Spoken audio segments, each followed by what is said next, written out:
Okay, my name is Laura. Laura Shark. what? Laura Shark. Okay. And what are your cop? How do you I'm a describe cop watcher. your cop watch? Yeah. What does that mean to you? Means I have a channel on YouTube. I am a police accountability, and I go out there and watch cops. And you're pretty serious about it. I mean, you're pretty methodical. How active are you in watching the cops? Weekly, like daily. I mean, if I see lights, if the situation is appropriate, then for the most part, I'll go out specifically, obviously. I meet up with Daniel, Tom Zebra, or I go out by myself, record. And what's your process? Like, how do you do it? I either have, most of the agencies around me now are encrypted, but for the most part, there are a couple that are still on scanner. So I'll listen to that, but a lot of the time, because they're encrypted, it's just based on me driving around, knowing the areas, seeing lights. So if you see like cops, well, describe it. I see a cop pulling over. Well, it's usually already every once in a while I see the actual pull over or stop, but for the most part, I show up when it's already in progress, and I get out of the car with my gear, and I just mosey on over and start recording. I'm usually recording from before I get out of the car, just so I don't miss anything in that little. And I have dash cams, I have rear cam, I have every kind of little cover camera, and I just come up and I stand there and document. How do the police respond? I guess it's always different, I suppose. Like depending if I am familiar with them or not. Sometimes I'll get a hi Laura. Sometimes I'll get all of a sudden it's wrapped up and they're gone, or I get Snickers and side-eyed and all that. So. How long have you been doing this now? Because I've been a cop watcher for so many years. I've been a cop watcher for almost six years now. Mm-hmm. And tell me, what have you learned about American policing in this, and say what I've learned about policing. Well, what I've learned about policing is, where do I start? I mean, I've learned that they, my whole thing too was that I've never had a problem with police. I don't have a history of arrests ever, and I know that that's who you call when you're in trouble, but when they're behind you, you're afraid or whatever. You're naturally nervous, and I wanted to be more competent. That's kind of why I started. But there's just I don't know. I don't even know what to say, to be honest. There's just so much to do with their level of power, their level of creating criminals out of innocent people. I mean, the length that they'll go to when their ego is involved. I mean, these are humans, but these are people that cannot be responsible with the power they've been given. I see them in a completely new way where I don't expect the worst, but I'm ready. I'm not going to be naive. I'm not going to think that this is, police are here to help. That is not but I don't also think that they're there to kill you as much as just never, have your guard down, And they have a job to do, which is usually, getting money out of you, some kind of extortion of some sorts, when they pull you over. I mean, as simple as it may seem, it's a revenue, they're they're collecting revenue, and then as much as they see somebody walking by, there's always a prerogative of theirs that isn't in a community helpful regard. So yeah, I really know. How did you get started? I got started by. I got started after running into Daniel, Tom Zebra, at a Rite Aid. I lived at a Rite Aid or something. We kind of bumped into each other. I'd just been shown his videos. Excuse me. I'd just been shown his videos maybe a week or so before, and I remember just thinking he's crazy talking to the cops like that. This guy is wild, and so I mean it was entertaining.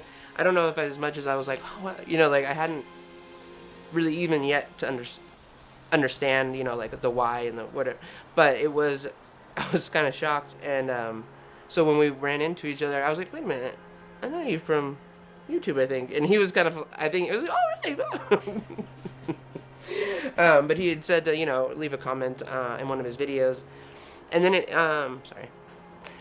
leave a comment in one of his videos. So, and I did, and I don't know. I mean, I didn't have any intention to even cop watch as much as he invited me, and then I was kind of like, well, okay, and I wasn't sure why.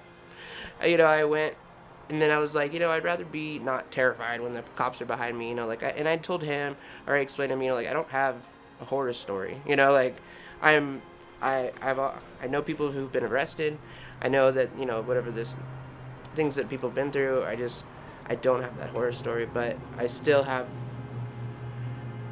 I was curious at the very, and so when I went out on my first cop watches, immediately I was like, wow. And he would be explaining certain things to me, and when he explained, it just seemed like basically, the whole protecting your rights is completely on the ground. Like they in so many ways they violate your rights on every single stop initiated by them. And I was just like, wow. And then it evolved pretty quickly to me wanting to do more. I was getting a good response maybe on YouTube, and then I created my own channel.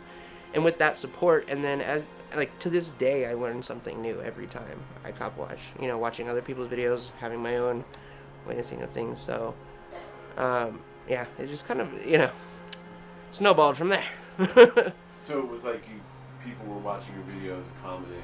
Yeah, and when people are sharing their stories with me, and I'm learning a lot more about. So the next time I have this, knowledge to maybe, because I record over the same department. I don't travel around as much, so these deputies and police officers, I can have these conversations with. So maybe I'll bring something up that I've just learned, or I'll be a little more confident in whatever I'm expressing. So, yeah, I mean, yeah. And how often do you do this? I'll go out specifically to cop watch, 4 or 5 nights out of the week, if possible. I mean, that's it's pretty normal. I mean, it could be less, or it could be to the point where I'm just driving. If I'm going somewhere that I don't have to be at a certain time, and I see lights, I'll I can almost. It's like a magnet. I almost can't help myself. That's a lot of work. Yeah, I mean, I don't. When I first started, I would post everything that I recorded. At this point, I'm a little. I organize it a little better, or I try to. I don't know, make it into a story. That with there being some more value in it, aside from me just standing there. Because now that I've been doing it for so long, there's certain topics that are more important for me to amplify at certain times. So. And how big is your channel now? I wish it was. My channel has been kind of stuck at that just under 40,000 subscribers. So, but I have and I just got more active on my Instagram, and then I just got TikTok, and then I mean I'm trying to get out to more viewers. I mean, because the point of that I at least stand behind is that I want people to educate people to to a certain degree. These are your rights. This is I don't want to tell people how to exercise them per se, because I've realized that when people kind of mimic exactly what I do or something, it doesn't always end up the way it would for me. They maybe have a more negative outcome because they're not already I just don't. I hate feeling responsible for somebody being arrested because they did something that I did, and I'm very passionate about exercising your rights, but in the most safe and person. You're the only one there. You're the one that knows, and you can tell how safe or how sketchy it's getting. So, yeah. Is this, I'm just curious because can you make a living off this, or is this something? No, well, not me. I mean, I haven't. If I was, yeah, no, not. I mean, I know that other people are, can be. I mean, Daniel's or channel, other people's channels that are more subscribers. I believe YouTube, obviously will monetize on a different. It's kind of confusing to me, but I know that I've always stated this very not. I couldn't live off of it at all. I'd be dead a long time ago. And people get branded and stuff, but I don't think YouTube would ever, showcase my community, 1A community, as a brandable group. I mean, some people are a little smarter than me in being able to do product things, but I would never. I've tried to do the YouTube branding, where they'll send your channel to companies, but I don't think they'd ever do that on my behalf. I'm just saying. Well, it's hard mixed with cop watching, right? Well, yeah, I mean, but for whatever reason, people always ask me my equipment, and that would be like the only thing that I think that, I mean, if they like how my equipment is being used, like people will buy it anyway. So What kind of camera do you I have a Sony Handycam 8X33, and then I have the mic and everything, the GoPro, all that. Oh, you have all that. Yeah. You have to be on the move. I guess the cops they require a certain amount of it's kind of an active scene that you're shooting. Right. Yeah. So you need to have and I usually record at night. I'm big evening. So I had to get a camera that had good night quality. So I wanted to get you to this again. I know we've asked you about this, but I think it's a pretty big issue. That you documented this extreme example of police brutality. Christopher Bailey. Right, and I was wondering, that you and Tom didn't. I understand it was both of you, it wasn't just you. But can you just walk me through it, like what happened that night? Just because it's a good example of what cop watchers can do. So you would drive. You say I was driving. Well, it was May 4th, or sorry, was it May? Yeah, May 4th. So we were out, cop watching earlier in the evening. We had recorded in Inglewood. We had recorded sheriff. He had recorded sheriff. Actually, those deputies that had initiated us to stop was Christopher Bailey. He had actually recorded a couple hours before. We didn't realize it. But we were up in the LAPD area on Figueroa, and nothing was really happening. He was kind of falling asleep, because it was maybe 1 a.m, and we're driving down, and I see, lights coming towards us, and I noticed it was sheriff, and he was just hightailing it down Imperial Highway, and I was like, well, what's this? And so we were on the LAPD scanner, so we switched over, and immediately we heard, where they were. Obviously, I couldn't get there as fast as they can. So we just made our way, and we're listening to the scanner the whole time, trying to figure out what, and we heard deputies involved in a fight.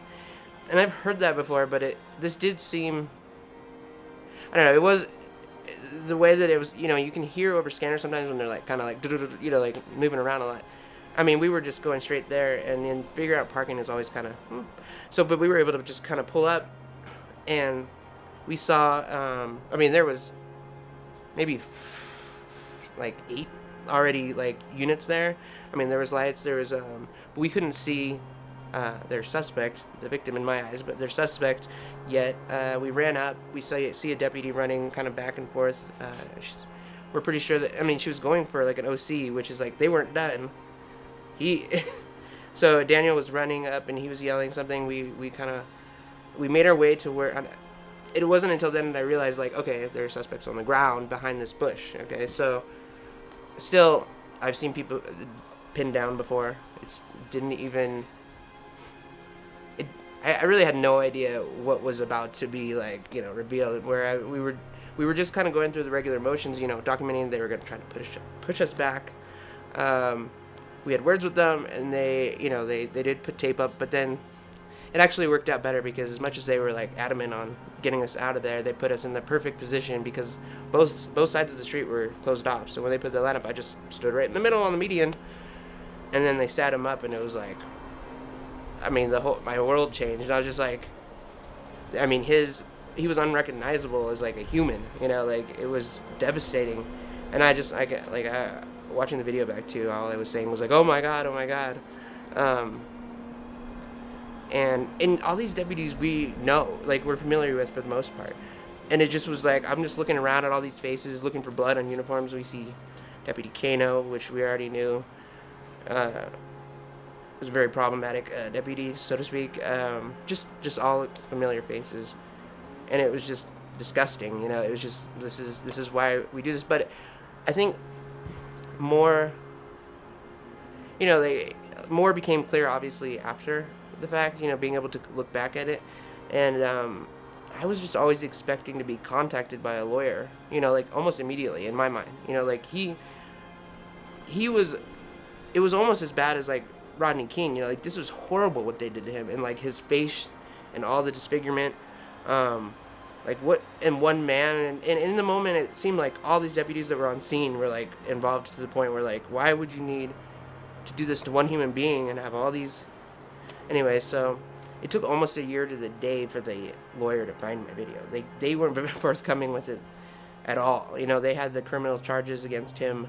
I mean, mind you, come to find out it was straddling the lane was what they initiated the stop. You know, it's like, why does this happen in America to people, you know, for that's just going over a line on the street, and then for you to be basically blinded in one eye. I mean, he had some orbital fracture. You know, one of his eyes had popped out. I mean, it was just horrific what they did to him. And you know, like when I tried to keep that story alive as much as I could, because I'm like, why doesn't somebody know? You know, like, or at least I sent it out to media like ABC, NBC. I sent it out, you know, and I thankfully was connected with you guys, and was able to get the story out. That, you know, have an interview with you all about that, and that was like my purpose. And I mean, over time, So you sent it out to ABC. Tell me. Yeah, I mean, I did because you know on their web pages they kind of have like, oh, if you have a story, you know. So that I was never. I think I was contacted back. Like I noticed an email back maybe from Channel 7 or ABC, but they wanted. And they're like, oh, do you have more information on this? Like all casual. Like, did you not see the little? Did you? I'm pretty sure I sent them a link to mine, and also told them I had raw, obviously video, and they wanted the detail, like where it was. I was like, which I said, and then I never got a response. You know, so the media ignored it. yeah. I mean, I don't even know if, and I sent a picture probably or something. Yeah, they ignored it. I mean, or at least it wasn't good enough for their interests. Or it blew my mind because I'm like, did you see this man? You know, like, but for, you know, like I didn't hound these. Like I did it once. I sent them out once to each platform I can think of. I mean, obviously my viewers, I'm pretty sure were, you know. So anyway, so I tried to keep the story alive as much as I could, and then so I went as far as to. I was finally contacted by the internal affairs of the sheriff's department. I want to say in like January. So this happened in 2020, May of 2020. So January 2021, I was sent an email. Oh, you know, we want to discuss the video of vile deputies of Lennox, and I'm like, anyway, we're internal affairs. They had the whole, and I was like, I went back and forth with them for like a month because at first I'm like, well, what protections do you have for me? You know, like, well, this is. I mean, if you're in the internal affairs, and in my mind, this is pretty extreme. But they said they couldn't, and they wouldn't. And I always feel like that'd be more like working with them, and that's never. I mean, but then here I am at this point. It's already almost a year late. I'm like, this might be the only way I could have this video being. You know, out there on paper. Okay, so even though internal affairs keeps things internally somewhere documented, it has to say that there's a video, you know, because they have to give them all the information, the lawyers, you know, vice versa in court or court proceedings. So I was like, all right, fine. So myself and Daniel went to, I mean, it was kind of short, you know, like we did. Daniel and I went to do the interview. Daniel and I went to do the internal investigation interview. I mean, okay, we went to go do the interviews, and then that was it. You know, it's not like I'm allotted any information after that. They're not going to tell me if it's over, whatever, you know, like, so basically it was like, okay, now I just get to sit and wonder. So then again, I had another opportunity when the DOJ said they were doing an investigation on the sheriff's department, which is kind of like a thing now. Like all these different authorities are, you know, looking into the sheriff. I'm like, you know what? Screw it. I'm gonna, you know, like this is literally my last chance. Like nobody else, you know, seemed to care. Like I need somehow for this to be found. So I sent in that video. I sent in kind of several videos of the sheriff's. Civil rights violations, but that one was like always the very first, with other videos linked to the deputies involved in that. Anyway, so I had a phone interview with the DOJ, and then that was that, and then maybe 2 weeks later, I had a comment or an email. I'm sorry, I had an email from his lawyer, saying we just found your video, and I was like, because she told us that somebody in the DOJ or something had contacted her and said, there's a video of your client, and they had nothing. They had a picture that was sent to them from the hospital. The sheriff's department, their crime and documentation consisted of pictures of their own deputies with blood, but it was not theirs. It was another man's blood all over these deputies that were immediately involved. And then they had maybe one or two pictures of Christopher, maybe a couple days after the beating. So his swelling went down, but it was still pretty bad. That was the extent of their proof of, So my video was like as much need. Like she was happy to have that, and I have to say though that like what I saw was bad, but like when she broke it down to us, his actual like injuries, it was like even worse. But so it was bittersweet that she found it, but that was my intention the whole time, because when we record and we document, it's not always that extreme, obviously, but it can be very important to whomever is having to go through these legal battles or whatever with that officer, that deputy. So it's always something that I know is valuable and available to those specific people, and so I'm glad she found it. But it's interesting because when the video was finally published, all those same media outlets used it extensively. Yeah, without only one credited me like very quickly. I forget which one it was. Well, just say once the same places used my video without. Yeah, several of them used that clips them from my video of the incident, without ever giving me any. They called me a bystander.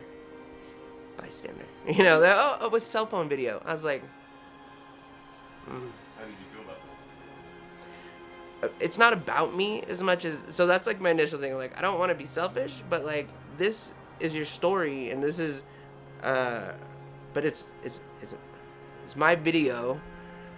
How do I feel about that?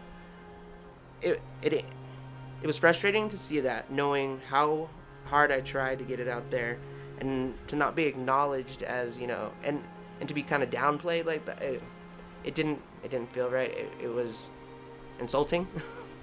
So, and it should be credited for the fact that like all of these news media listen to the same scanner I listen to, so they heard the same thing I heard, and none of their guys are out there, or nobody else was out there with on the level of documenting these horrific scenes. Like when it comes to even police incidents, they come and they always seem to be on the side of like, oh, what they do to you guys? Like they're always in. Yeah, mainstream media is in the pocket of the police. Police in the pocket of mainstream media. They want to be able to know certain things, so they have these like relationships that aren't publicized. But it's obvious whenever if I am at a situation where there's more media, obviously, like how are you able to get so close? Or like there's these relationships that go beyond that. I'm like, that's not right, because they have the same. They're here for the same reason to be able to. It's our First Amendment rights, and I don't know, anyway. So yeah, I feel like they were listening to the same scanner, and they knew the same situation, and they weren't there, and I was. So, and even then I just. Go ahead. I'm sorry. I'm just thinking that even then how they would have twisted that situation too just makes me feel like, good. I'm glad you weren't there. So what do you think of the fact that there's so many cop watchers now? Like, how would you describe it? The whole thing now? Because is it describable? I'm just curious from your perspective, someone who does it. Oh, I think it's a good thing that there are more people cop watching. Everybody has their own story, their unique style.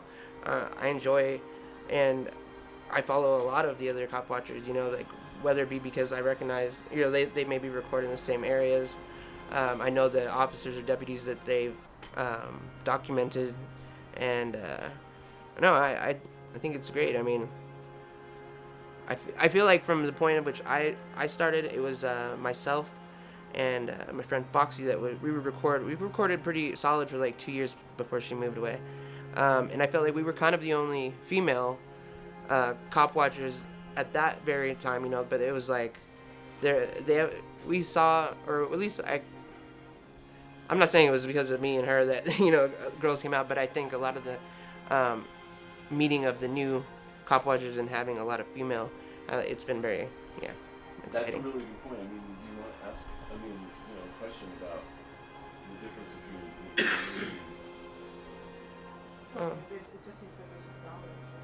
Yeah. I mean, just between us, like, but when I first started, I know that a lot of the women that were there were usually like the wives or the girlfriends of these cop watchers, and then like props to them for putting up with that shit. Like, I don't even know how anybody can really do a relationship doing this, because the way you just run out or whoever, like, it's just like I haven't been in a serious relationship this whole time. I did not like just because of other reasons, but like, but I always found that, like, and some of them would come from behind the camera and get in front of, like, I think I rates. I realized that she had her own, maybe it's just me just figuring stuff out, finding out more. But like I do love like meeting a lot of the new female cop watchers, and they're fucking badass, a lot better than I am.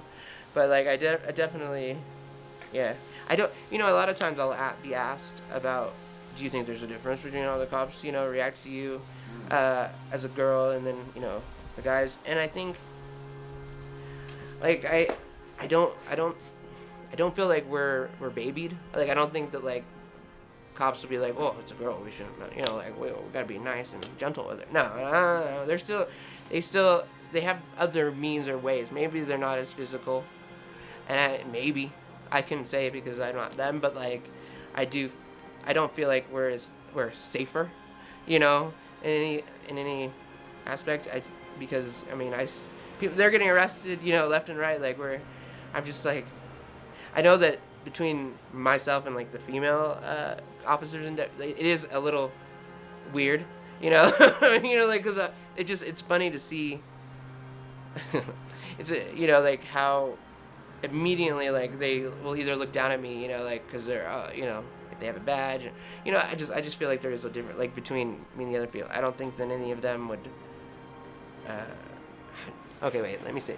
I can't say none of them have been nice, but only like one or two sergeants I can say that have had a very positive, like a good open, hi Laura, how's it going? Oh, what do you need to know? Like, but that's over time too, that I've established these relationships. That's what I kind of feel is, yeah, like, so, I don't know how to answer the question better when people ask me that all the time though, just because I'm a girl. Like, I'm like, no, I'm not any safer. So to speak. I mean, and I think it always depends on the style of the cop watcher. Like, if you're more aggressive, or it's never my prerogative to be arrested. I don't want to be the story necessarily. Like, and I understand there's most, like, they can't help it. I'm sure that they didn't want to get arrested. Maybe they did. I don't know. But, but that's never my prerogative. So, like, yeah. So just, yeah. Do you want to ask about how the relationship evolves? Like, are cops more accepting of cop watching? Are they used to getting audited? That's a good question. Has it changed? Has it changed at all? In the past couple of Behavior years, around how you? they respond to the So it's cop watching seems to be a lot more common than even from when just 6 years ago. I used to get a lot of like, who are you? What are you doing? Like, very confused cops, like, what's going on? Like, whereas there's been an evolution of they're expecting people with their cell phones, just common people, for whatever reason, recording. Where I'm recording is a little more specific, but I am always happy for other people to record too. I think that I started to think that there was something better happening, like they were getting used to me, or they were gonna change. But I realized it wasn't. Sorry, there's these lights. They did change how they are with me, but it's not enough for me to believe that that's anything but me or whoever else I'm recording. Like, that's not as important to me as if there was a change within the communities that that they oversee, that would be a positive. That would be something to like, oh, there's change. That's not the case. Like I know very well at this point that when somebody else with a camera, or that doesn't have a platform or something, or is having their own personal, incident, it doesn't turn out the same way. They're not as pleasant or happy or, you know, talkative. How Positive. have the people who've been in so cop is pulling someone over, how do the people who are the suspect or the focus of the cop's attention, how do they respond to being filmed? It's all over the board. It's all over the way that I'd like to say that people understand why I'm there from the gate, and they might, but the problem is that first of all you have a very heavy whatever it is, like whether they have priors or whether they could be completely innocent most of the time. I just always assume they are. But that specific deputy or officer has a lot of things to say about us. Whether it's, oh, they're making money off of you, oh, they're they're gonna put your face online, and your boss is gonna like they're saying very very negative and confrontational things because they can't wait to just leave and let that see. Luckily, most of the time they'll kiss the cop's ass and be like, oh yeah, fuck them, or they'll agree with them to the point of like once the cop's gone. Thank God, they'll be like, yeah, no, I totally understand. Thank you for me. Like they won't do that in front of the cop. Then there's people that are maybe terrible. Like they have a very serious reaction to like even being pulled over. They're very upset. I don't expect them to be. Oh, sorry. I don't expect them to be rational. Because whatever they just went through, I don't know. So it doesn't it's very rare that somebody will be saying thank you from the car. It's happened maybe once or twice, but like very rare. Are police aggressive in your neighborhood? Yeah, yes, the police are aggressive. And well, what do you mean by my neighborhood? But like I'm sorry, the community you're working in. Sorry, Yeah. I didn't mean yours. Okay. Oh yeah, they're aggressive. The LAPD and the Los Angeles County Sheriff. Yeah, I don't think there's ever not been a story about what they're doing. So they keep you busy. Yeah. Oh yeah. There's never a dull moment, I suppose. Unfortunately.